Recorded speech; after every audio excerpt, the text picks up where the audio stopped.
You alluded earlier to minority business. A lot of times in Maryland, we hear the term minority business, but quite often black businesses are lost in that number. At the end of the day, maybe 1% out of 7% actually goes to black businesses. Any thoughts on that? You were talking about the Recovery Act. I don't Absolutely. know. I haven't seen recently the breakdown to know. I don't think in my numbers the black businesses have been lost and that we're really talking about my Hispanic businesses or something like that. But I would have to get back to you about this. Thank you.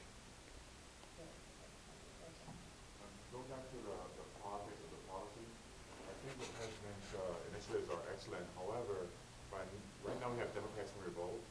So how moving forward, looking ahead, is he going to have more of a bipartisan initiative with Democrats leading the charge? Democrats feel, in my opinion, that they're not really brought in and they weren't really part of that negotiation that took place. So demonstrated by what's going on the Hill, we have Democrats in a situation where they're opposed to the plan moving forward, but based on the benefits to the public and the economy, it's something they should have supported.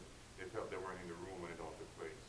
How are we going to address that current situation that's going on right now? Yeah, I do policy, not my day job is as a professor of economics, and I'm glad.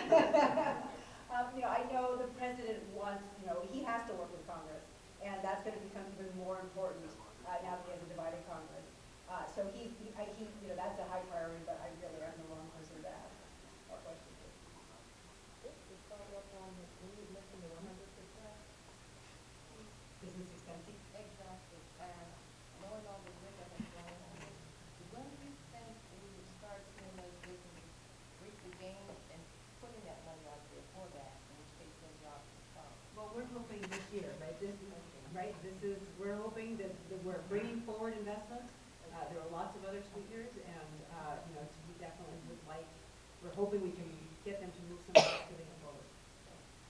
I'm not sure what that is. What's the 100% business? Business spacing, so that you can write off for certain not all investments, but especially tangible investments, you can write them off entirely for this year, so you don't owe any tax on that. As opposed to, what was it before? I don't know, maybe 35%, something like that. When you say the way you say investment, are you also access to